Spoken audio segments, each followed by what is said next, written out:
Quando eu ouço alguém dizer, eu tenho medo do Bolsonaro, aí eu respondo, eu tenho medo de ter um presidente manipulado por um presidiário, um invasor de propriedade privada, uma falsa ambientalista melancia ou um cangaceiro esquerdista como presidente do Brasil. Quando ouço, tenho medo do Bolsonaro, eu respondo, eu tenho medo de bandido, de traficante, de estuprador. Quando ouço, eu tenho medo do Bolsonaro, eu respondo, eu tenho medo de não saber se vou sair de minha casa e voltar assassinada por um marginal com requintes de crueldade. Quando ouço alguém dizer, eu tenho medo do Bolsonaro, eu respondo, eu tenho medo de ver crianças sendo expostas à erotização precoce, tornando-se alvos fáceis para pedófilos. Quando eu ouço, eu tenho medo do Bolsonaro, eu respondo, eu tenho medo de ver alunos sendo doutrinados, ao invés de formados nas escolas e universidades, tornando-se população improdutiva e inútil para o futuro do nosso país.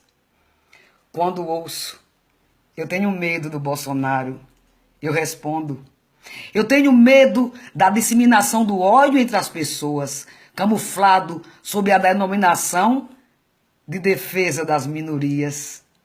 Quando eu ouço, eu tenho medo do Bolsonaro, eu respondo, eu tenho medo da legalização do aborto indiscriminado, ao invés de métodos contraceptivos, ceifando o primeiro e mais importante direito fundamental garantido na Constituição, que é o direito à vida.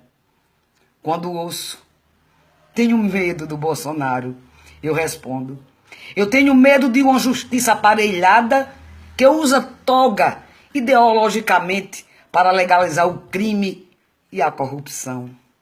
Quando ouço, eu tenho medo do Bolsonaro, eu respondo, eu tenho medo do desarmamento da população, do desencarceramento em massa, desmoralizando a nossa polícia.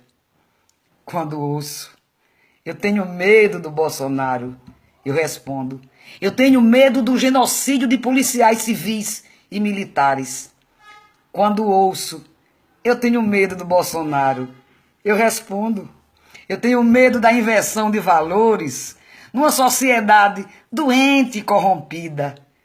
Quando ouço, eu tenho medo do Bolsonaro, eu respondo, eu tenho tantos medos, mas o único medo que não me assusta no momento é o Bolsonaro, porque ele é o único que tem combatido todos os meus medos. Por essas e outras, ele sim, Brasil acima de tudo, Deus acima de todos, Bolsonaro presidente por um Brasil decente.